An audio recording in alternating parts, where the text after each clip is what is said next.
الله أكبر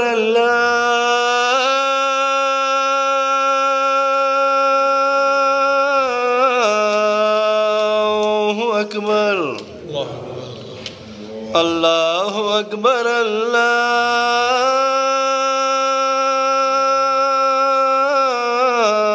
الله أكبر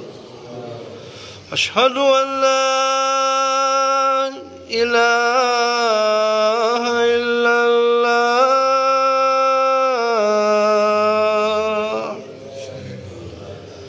أشهد أن لا إله إلا الله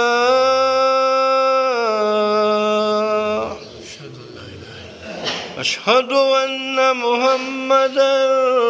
رسول الله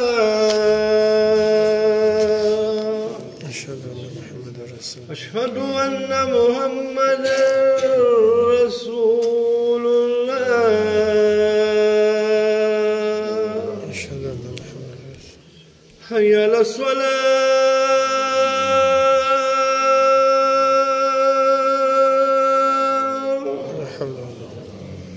حي على الصلاة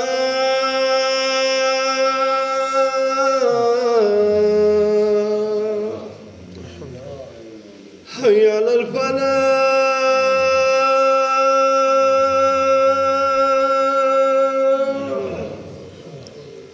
حي على الفلاح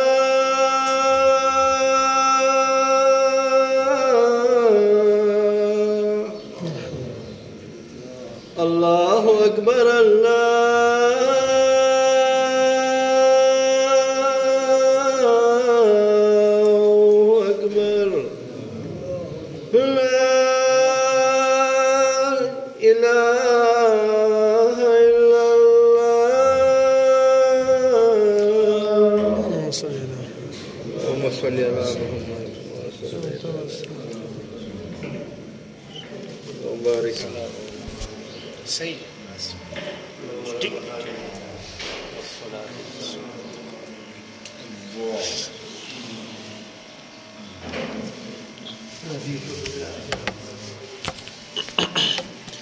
إن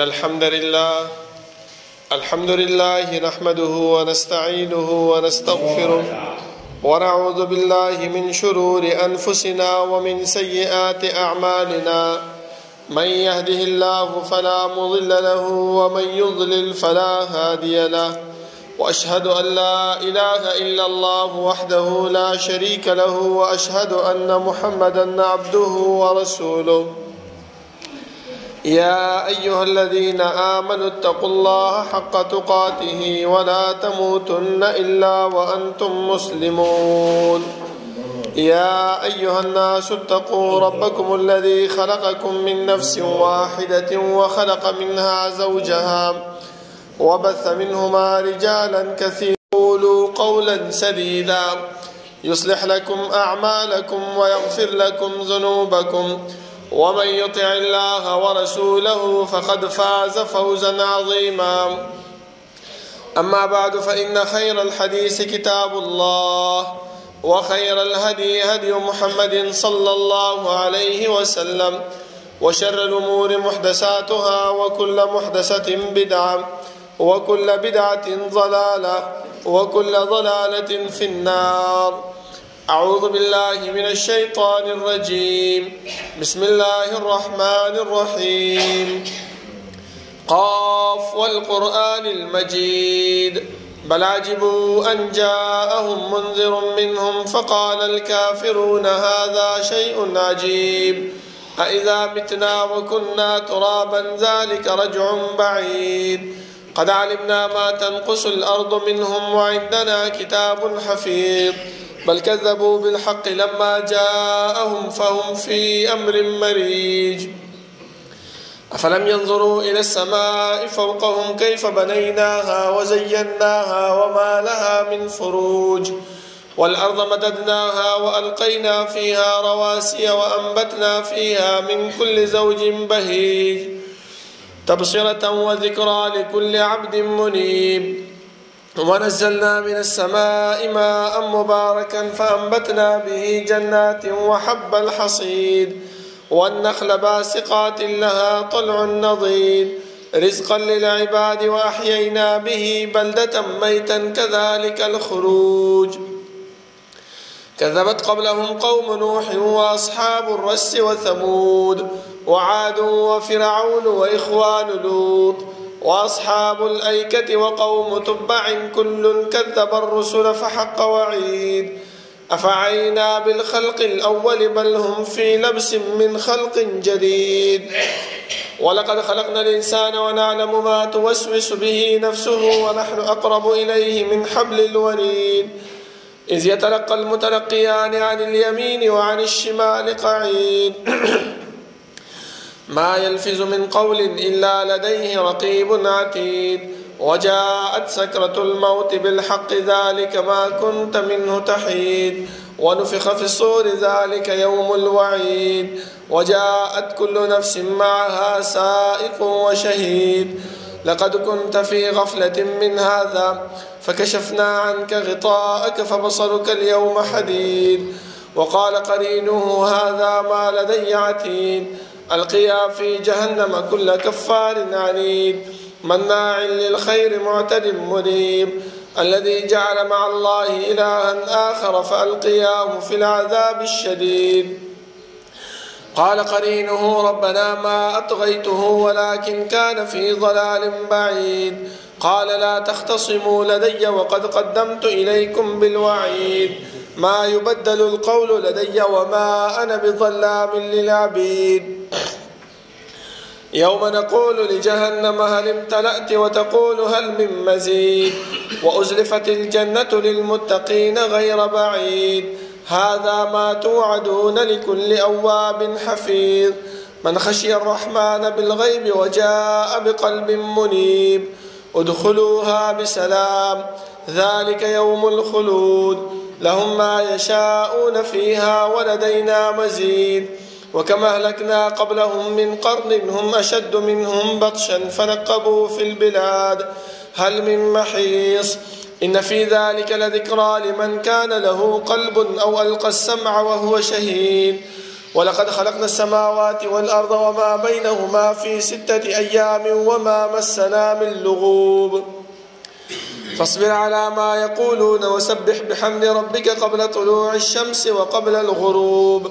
ومن الليل فسبحه وأدبار السجود واستمع يوم ينادي المناد من مكان قريب يوم يسمعون الصيحة بالحق ذلك يوم الخروج إنا نحن نحيي ونميت وإلينا المصير يوم تشقق الأرض عنهم سراعا ذلك حشر علينا يسير نحن أعلم بما يقولون وما أنت عليهم بجبار فذكر بالقرآن من يخاف وعيد اللهم صل على محمد وعلى آل محمد كما صليت على إبراهيم وعلى آل إبراهيم إنك حميد مجيد اللهم بارك على محمد وعلى آل محمد كما باركت على إبراهيم وعلى آل إبراهيم إنك حميد مجيد بسم الله الرحمن الرحيم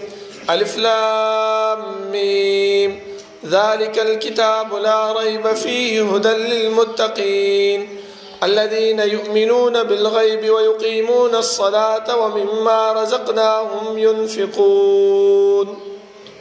الله رب العالمين حمد وثناء او جناب محمد رسول الله صلى الله عليه وسلم بانی درود و سلام نه بعد زما معزز و محترمو الله رب العالمین چې مونږ پیدا کړیو نو زمونږ د پیدایش مقصد او زمونږ د پیدایش غرض هغه مهمل او بیکار نه بلکې الله رب العالمین مونږ چې کوم مقصد د پاره پیدا کړیو هغه د اول ورځ نه چې کله آدم علیه السلام الله رب العالمین دنیا ته راولېږلو د هغې ورځې نه بیان کړی دی چې الله رب العالمین فرمایي چې وما خلقت الجن والانس الا ليعبدون ما انسانان او پیریان نه دي پیدا کړي مگر خپل عبادت دپاره او الله رب العالمین چې کله آدم علیه السلام هم دنیا ته راښکته کو نو دا یې ورته وویل چې آدم علیه السلام زما له طرف نه به یو قائد یو رهنما یو استاد راځي ته به د هغه قائد او د هغه رهنما خبره منې نو هله به ته کامیاب او ته به کامران یې ځکه زما محترمو دا زمونږ د دنیا ماحول هم داسې دی چې کله د یو انسان په زړه کې د چا دپاره عزت او احترام موجود وي نو چې هغې کم کس تاله درلېږلی ته د هغې کس هم احترام او عزت لري خو چې کله یو انسان د هغې عزت او احترام ستا په زړه کې نه وي که هغه هر څومره تاله څوک راولېږي نو ته د هغې عزت او احترام نه کوې ولې الله رب العالمین عزتمند ذات دی د قدر او د لوی ذات دی د عظمت والا ذات دی هغه چې کوم استازی او کوم قاصد مونږ ته رالیږلی چې جناب رسول الله صلی الله علیه وسلم دی نو د هغې عظمت هم زمونږ په زړونو کې هغه شان دی لکه څنګه چې د الله رب العالمین عظمت زمونږ په زړونو کې موجود دی اوس د کوم انسان په زړه کې چې د الله رب العالمین لوی د الله جلال او د الله عظمت موجود نه وي نو هغه بیا د رسول الله صلی الله علیه وسلم عظمت هم خپل زړه کې نه محسوسوي نو دې وجې نه الله رب العالمین بیا وفرمایي چې فلا خوف علیهم ولا هم یحزنون انسانه دوه انعامات در کومه که د دې استازي خبره دې ومنله دوه انعامات دي په قبر کې به د باندې یره نه وي او په آخرت کې چې د غمجن ورځ ده هر انسان به د خپل نیکۍ په ارمان کې به د هغې غمجن کېدو نه به تا بچ کړم د دومره لوی انعامات الله رب العالمین د دې استازي د خبرې منلو په باره کې موږ ته بیان کړي دي زما محترمو الله رب العالمین چې موږ د دنیا کې پیدا کړي یو دا روزمره زندگی تیرول د دې څه اصول دي څه ضوابط دي څه قواعد دي هغه اصول او هغه ضوابط چې موږ په خپل زندگی کې راولو نو موږ به کامیاب یو ټولو کې اول زما محترم تاسو وګورئ چې الله رب العالمین په نیز باندې کم عمل قابل د قبول کم عمل الله رب العالمین په نیز باندې ښایسته وي هغه څه شی دی هغه کلمه د شهادت ده ځکه رسول الله صلی الله علیه وسلم خواله یو کس راغی ورته وویل چې د الله رسوله زه اول ایمان راوړم که اول جهاد ته لاړ شم تیار جهاد شروع دی رسول الله صلی الله علیه وسلم ته وفرمایي چې اول ایمان راوړه بیا جهاد ته لاړ شم نو اولنۍ خبره د الله په نیز باندې هغه څه شی دی کلمه د توحید ده چې انسان د الله رب العالمین توحید د الله رب العالمین دین هغه خپل کی او د الله رب العالمین وحدانیت هغه خپل کی د هغې نه وروسته زما محترمو الله رب العالمین دویمه خبره چې هغه مونږ ته یخې د هغه څه شی دی دویم رکن چې د الله رب العالمین په نیز باندې قابل د قبول دی هغه څه شی دی هغه مونځ دی چې مونږ ښه په غور او فکر سره وکړو ښه په خشوع سره وکړو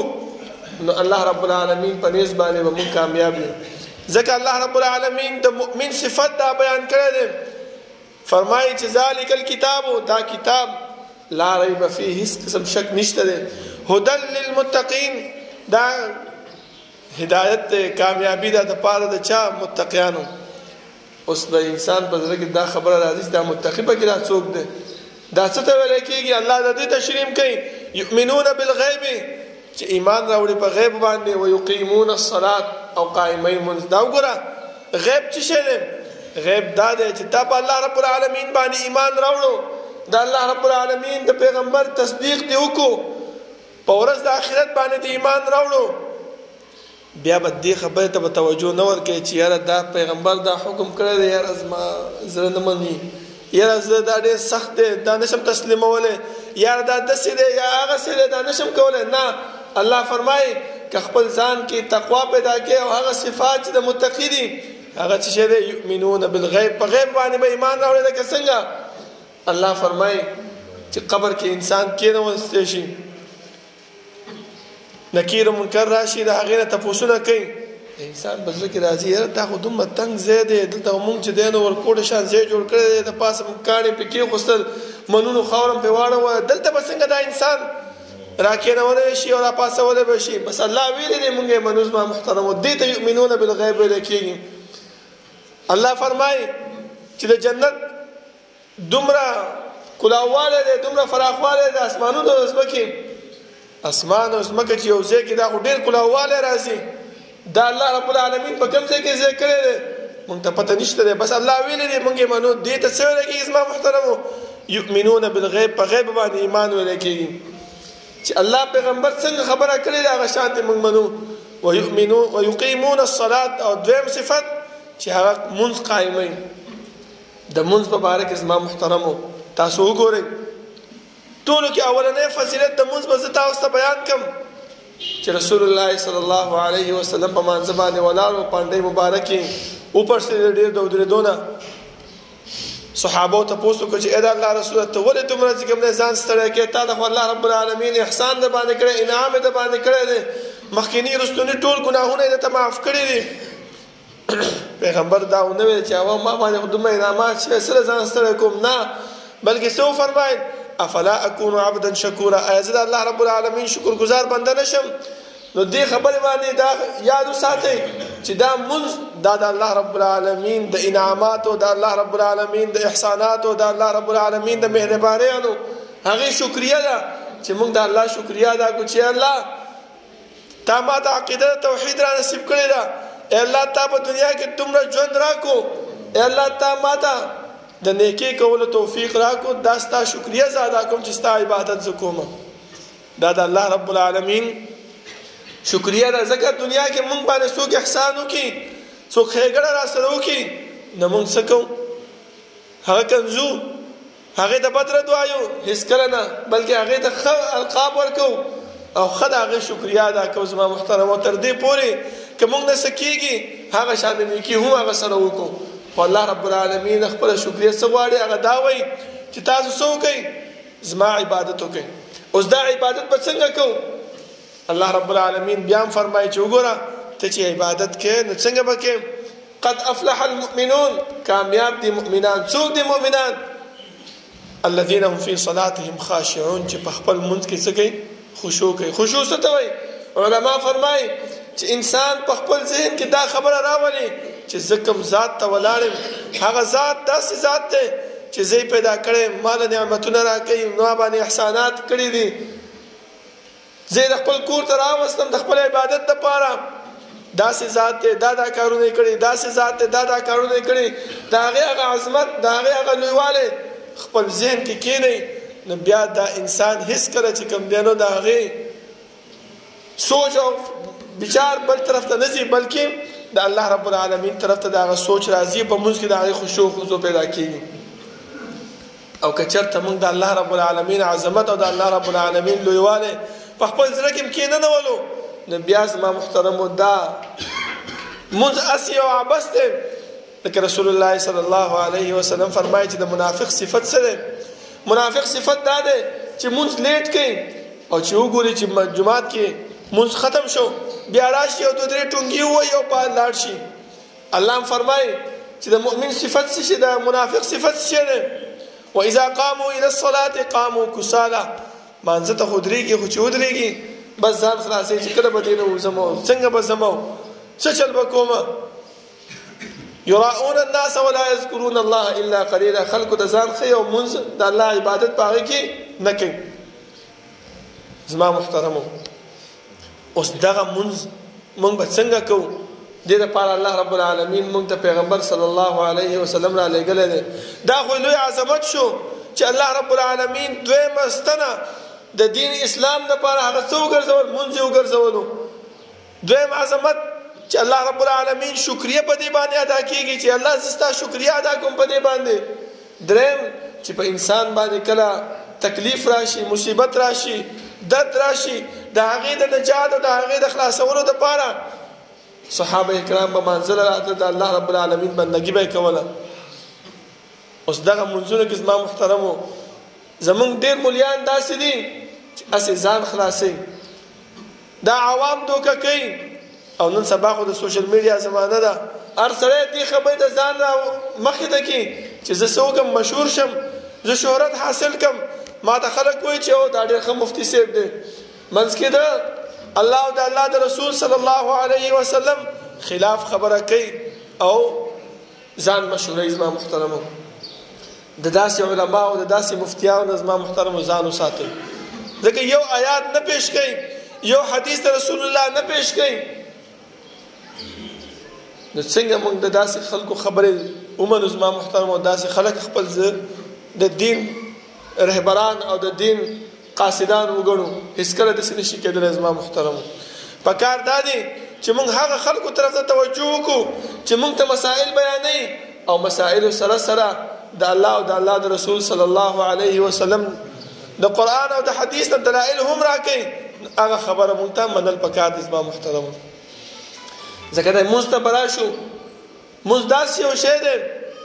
چې په دې باندې رسول الله صلی الله علیه وسلم فرمایي چې الله رب العالمین عبادت او بندګي ده قیامت په ورځ باندې چې اول تپوس د انسان نه کېږي هغه څه شی دی د مونځ په باره کې دی اذا صلحت کله چې مونځ وکړی شو صحیح شو نو دا انسان کامیاب دی نو اوس مونږ ته پکار دی چې مونږ مونځ څنګه وکړو اول چې انسان جمعه ته راننوځي رسول الله صلی الله علیه وسلم فرمایي چې دا انسان دې څوکي 2 رکعاته مونځ دی وکړي د دې نه علاوه نور مونځونه زموږ پیغمبر نه دی ښودلی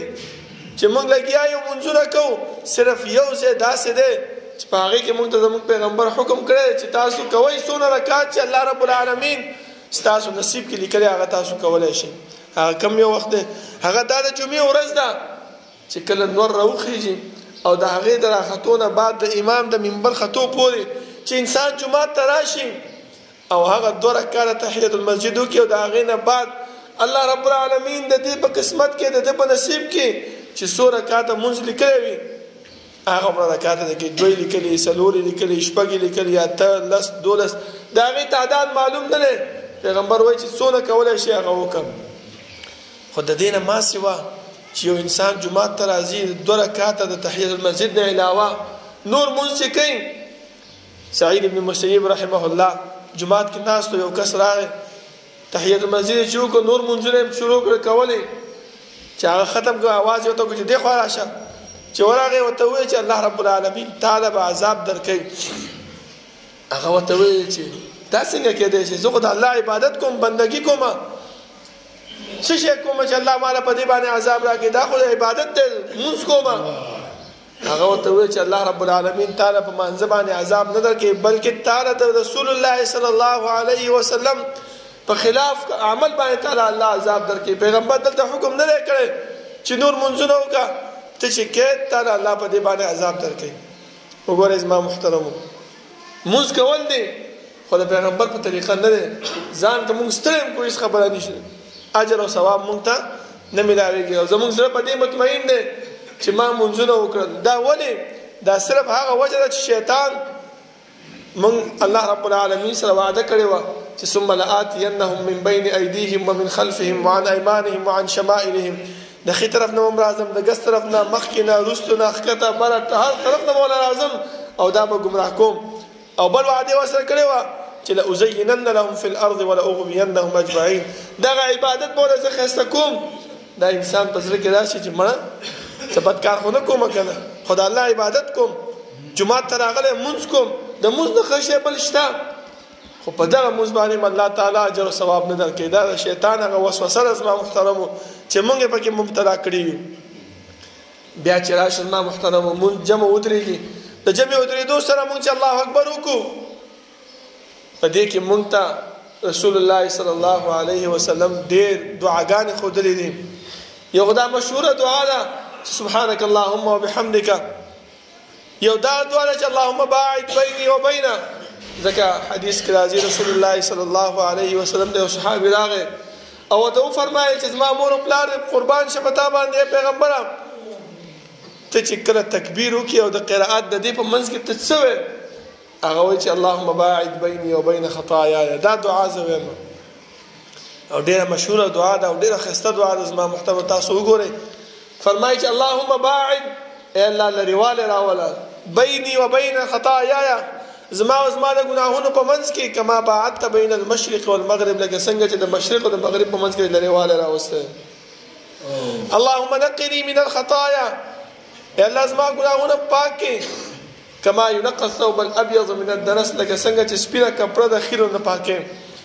اللهم اغسل خطاياي بالماء والثلج والبرد ما ګناهونه وینځي په اوبو سره په واورې سره په ګلو سره دا څونه ښایسته دعا ده زما محترمو. خو موږ د دې نه غافل یو. ولې؟ شیطان وایي مړه دومره اوږده قاعده څه لپاره کې؟ خو به زر زر کوه ځان خلاص کړه چې ځو پلاني ځای کې کار دی،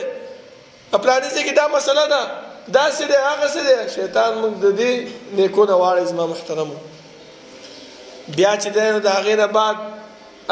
سورة فاتحه ولوستل دی. په دې سورة فاتحه کې رسول الله صلی الله علیه وسلم فرمایي چې الله رب العالمین فرمایي قسمت الصلاة بیني و بین عبدي. دغه سورة فاتحه زما او زما د بنده په منځ کې تړلې شوې ده. اذا قال الحمد لله رب العالمین، وایي چې کله بنده الحمد لله رب العالمین وایي، الله وایي چې حمدني ربي عبدي، زما بنده زما حمد بیان کو. وایي چې کله الرحمن الرحیم وایي نو هغه وایي مجدني عبدي. مالک یوم الدین وایي نو الله رب العالمین چې زما ثنا بیان کړه ده. ایاک نعبد و ایاک نستعین چې وایي هذا بیني و بین عبدي، دا زما د بنده ترمنځ دی، زه به ورته کوم چې ما نه څه غواړي. اهدنا الصراط المستقیم صراط الذین انعمت علیهم غیر المغضوب علیهم ولا الضالین. چې دا وایي انسان نو الله وایي چې تا ما نه څه وغوښته ما تعالی درکړه. زمونږ مولیان مونږ ته څه وایي؟ مونږ ته دا وایي چې د ورځ کې 5 منځونه دي، 2 سري دي، 3 جهري دي. جهري مانځه کې چې کله امام سورة فاتحه وایي تاسو ورپسې مه وایئ. وګورئ زما محترم دومره لوی فضیلت نه چې الله فرمایي چې ما سورة فاتحه خپل بنده په منځ کې تقسیم کړې، د هغې نه موږ محرومه شو. هغه اجر او ثواب چې الله خپله فرمایي چې حمدني عبدي مجدني عبدي، زما بنده زما حمد بیان کو، زما ثنا بیان کو، زما تعظیم یې وکړو، د دې نه موږ محرومه شو. بل حدیث کې رسول الله صلی الله علیه وسلم فرمایي چې کوم انسان سورة فاتحه ونه ویله د دې دا مونځ لغوه دی لغوه دی لغوه دی. 3 ځلې دا خبره وکړله. موږ ته علما څه فرمایي؟ وایي چې فلاني شرحه کې لیکلي شوي دي، فلاني امام دا ویلي دي چې کله امام سورة فاتحه وایي فقراءته قراءة له، دا د مقتدیانو لپاره هم د هغې قرائت دی. اوس د چا ومنو؟ د پیغمبر ومنو که د امامانو ومنو؟ زما محترمو لږ سوچ پکار دی، لږ دې طرف ته راتګ پکار دی چې سبا مانا الله تپوس کوي. ځکه امام ابن تیمیه رحمه الله فرمایي چې الله رب العالمین د انسان نه د یو څو تپوسونو نه علاوه 2 تپوسه به نور کوي. هغه څو تپوسونه کم دي؟ 3 تپوسه به الله په قبر کې کوي چې من ربک ما دینک من نبیک. 4 تپوسونه چې کله انسان د قبر نه راپاسېږي الله رسول الله فرمایي لن تزول قدم عبد حتى يسأل عن 4. 4 قدم به انسان وانخلي تر څو پورې 4 تپوسونه د انسان نه وشي چې ځواني مې درکړې چېرته دې خرڅ کړه، عمر مې درکړی کوم ځای کې دې لګولی دی،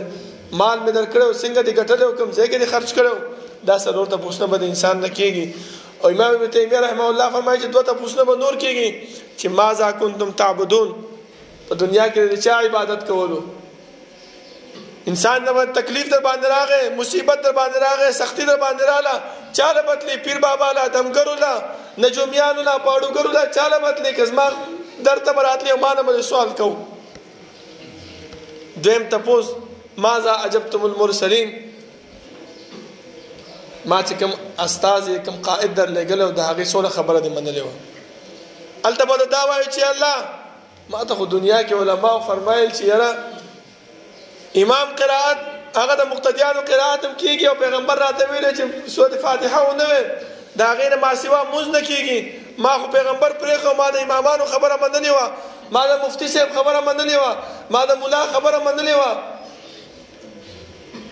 الله رب العالمین به وایي چې لاړ شه اوس جهنم ته. لکه د پیغمبر خبره چې ونه منې عذاب شیشه دی. زما محترمو کوم ځای ته به انسان داخلېږي الله رب العالمین به کوم ځای ته داخلوي هغه تاسو ته هم پته ده. ځکه من یطیع الرسول فقد اطاع الله، چا چې د پیغمبر تابعداري وکړه هغه داسې شته چې د الله تابعداري وکړه. ان کنتم تحبون الله فاتبعوني، پیغمبر فرمایي که چېرته زما الله رب العالمین فرمایي که چېرته زما سره مینه کول غواړئ او دا غواړئ چې الله تاسو سره مینه وکړي فاتبعوني، زما تابعداري وکړئ. همدغه شان زما محترم بیا رکوع ده، سجده ده، التحیات دي، دا ټول هغه اعمال دي چې په دې کې الله رب العالمین زمونږ نه راضي کېږي دا د هغې عبادت دی بیا چې کله مونږ سلام وګرځو زما محترمو د سلام نه بعد پیغمبر فرمایي چې الله اکبر 3 استغفار اللهم انت السلام ومنك السلام دغه دعا ویل پکار دي مونږ څه شي کوو مونږ ته علما دا وایي چې نه بسم الله الرحمن الرحیم لا اله الا الله محمد رسول الله وایي وګورئ زما محترم ښایسته کلمه ده بسم الله الرحمن الرحیم څونه ښه کلمه ده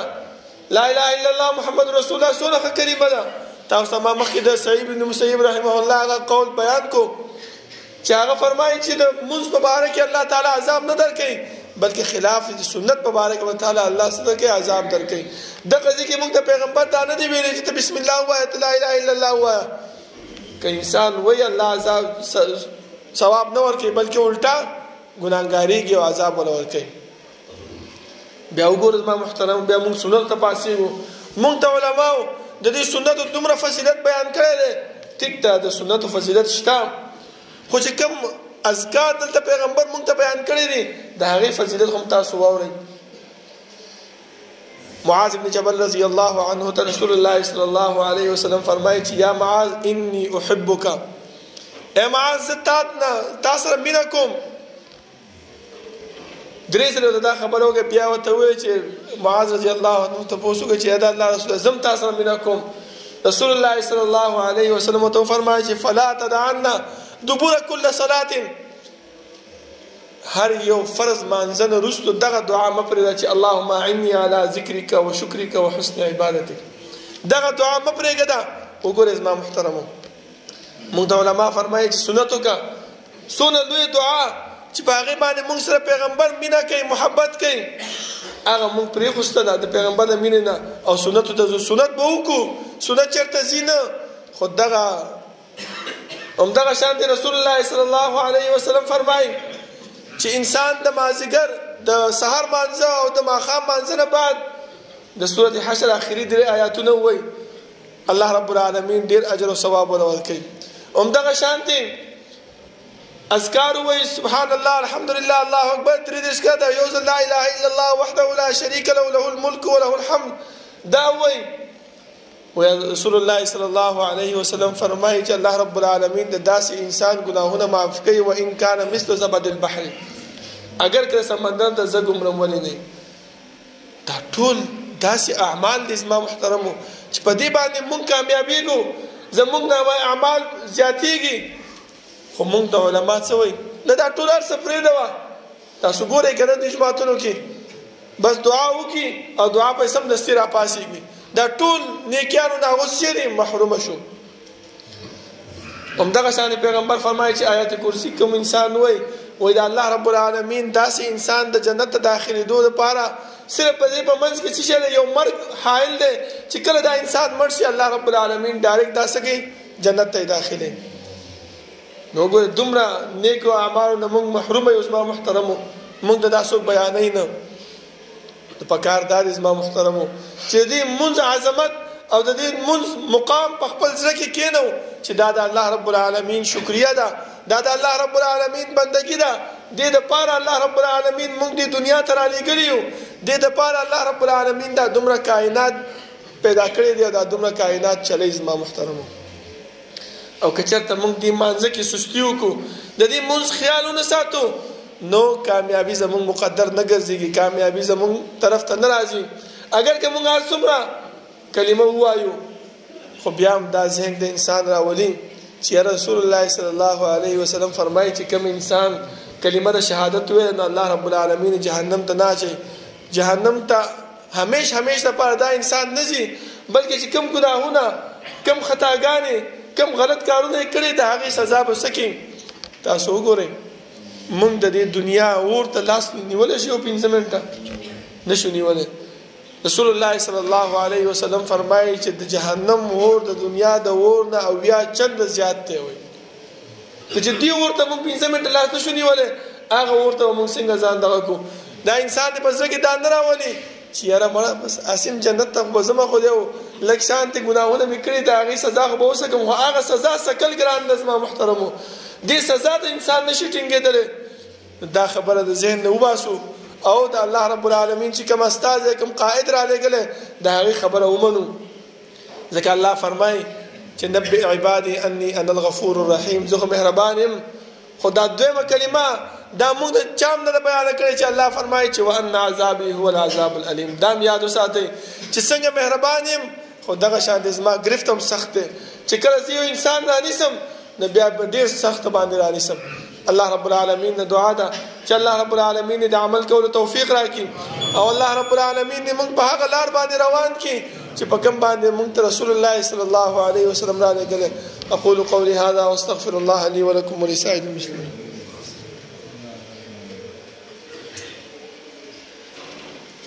إن الحمد لله نحمده ونستعينه ونستغفره ونعوذ بالله من شرور أنفسنا ومن سيئات أعمالنا. من يهده الله فلا مضل له ومن يضلل فلا هادي له وأشهد أن لا إله إلا الله وحده لا شريك له وأشهد أن محمدا عبده ورسوله. يا أيها الذين آمنوا اتقوا الله حق تقاته ولا تموتن إلا وأنتم مسلمون. يا أيها الناس اتقوا ربكم الذي خلقكم من نفس واحدة وخلق منها زوجها وبث منهما رجالا كثيرا ونساء واتقوا الله الذي تساءلون به والأرحام إن الله كان عليكم رقيبا. يا أيها الذين آمنوا اتقوا الله وقولوا قولا سديدا يصلح لكم أعمالكم ويغفر لكم ذنوبكم ومن يطع الله ورسوله فقد فاز فوزا عظيما. أما بعد فإن خير الحديث كتاب الله وخير الهدي هدي محمد صلى الله عليه وسلم وشر الأمور محدثاتها وكل محدثة بدعة وكل بدعة ضلالة وكل ضلالة في النار. زما محترمو دا شعبان میاشت دی پسې میاشت رمضان المبارک دی او رمضان المبارک میاشت هغه رسول الله صلی الله علیه وسلم د هغه ډیر فضیلتونه موږ ته بیان کړی دي. خو موږ ته پکار دی چې موږ د دې رمضان استقبال څنګه وکړو. لکه صحابه کرام به شپږ میاشتې مخکې به دا دعا کوله چې الله بلغنا رمضان، الله موږ رمضان میاشت ورسې چې موږ به هغه کې ستا عبادت او بندګي وکړو. بیا به چې کله رمضان تیر شو دغه شپږ میاشتې به دا دعا کوله چې الله کوم عبادت چې موږ په دې رمضان کې کړی هغه خپل دربار کې قبول کړه. رمضان میاشت را روانه ده او دا یو میاشت پاتې ده که بچا باندې کم روجي پاتې وي یا نور داسې کارونه پاتې وي هغه ته پکار دی چې په دې میاشت کې وکړي. ځکه پیغمبر صلی الله علیه وسلم مبارک راځي چې د رمضان نه علاوه به هغه چې ډېر روجي نیولې هغه به د شعبان میاشت وه. دا یې نه دي ویلي چې خامخا ونیسئ، خو ډېرې روجې به ځکه کله به پاتې وي کله به نور څه وي. د امت دپاره دا اسانتیا راوسته چې دا یو میاشت پاتې ده د راروانې میاشت دپاره ځان برابر کړئ. چا سره حسد وي، چا سره بغض وي، چا سره جنګ جګړه کړې وي، چا سره نالګي وي،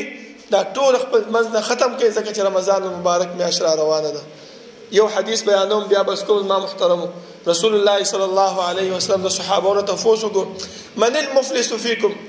ای صحابو دا راته وایي تاسو کې غریب سره څوک دی؟ صحابو فرمایي چې الله رسول غریب خو هغه دی چې پیسې ورسره نه وي، بلډینګونه ورسره نه وي، ګاډي نه وي. رسول الله صلی الله علیه وسلم فرمایي چې نه، غریب انسان هغه دی چې یأتي یوم القیامت چې د ورځ په قیامت باندې راشي د الله رب العالمین مخې ته ودرېږي او ډېر منځونه یې راوړي او ډېر زکاتونه یې راوړي او ډېر روجې یې راوړي وي، ډېر د الله رب العالمین بندګي یې کړې وي، هر څه یې کړي وي. خو چې مجمله کېدلې د سوال او د جواب هغه ځینې یو اواز کوکې چې د الله رسول ای الله دې انسان په دنیا کې زما بېعزتي کړې وه. هغه ځینې بل اواز وکړي چې الله دې انسان زما تکنزل کړی و. بل اواز وکړي چې الله دې انسان ماله بېځایه څپېړه را کړې وه. بل اواز وکړي چې الله د ما پسې خبرې کړې و، د ما سره حسد کړی و، د ما سره کینه ساتلې وه، دې داسې کړی و، دې هغسې کړی و.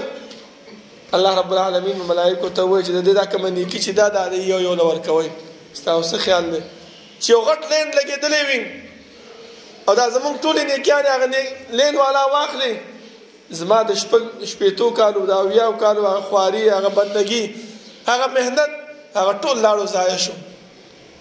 مونږ ته خو دا خبرې هسې بې ځایه ښکاري. مونږ چې کوم مجلس کې کینو تر څو پورې چا پسې خبرې نه یې کړي مونږ له سکون نه میلاویږي. خو دا ډېر لوی سخته ګناه ده. زموږ هغه نیکیانې هغه ختمېږي زما محترمو.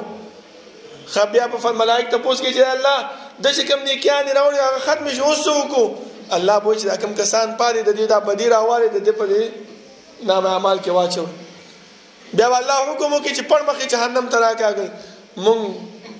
ټول دنیا کې کوششونه کړي، محنت هم کړی دی، ځان هم ستړی کړی دی، د الله عبادت هم کړی، بندګي هم کړې ده، زکاتونه هم ورکړي دي، روجې هم نیولې ده، روجو سختي په ځان برداشت کړې ده. خو دا وړې وړې خبرې دي، په دې طرف هم توجه نه ده کړې. په کاردار زما محترمو چې نن موږ دا اراده وکړو چې رمضان المبارک را روان دی او دا ټول ګناهونه به د خپل د ځان نه لرې کومه، دا مصیبتونه دا تکالیف به د ځان نه لرې کوم، چې الله ماته مغفرت وکړي، د الله رب العالمین مخې ته کامیاب ورشمه.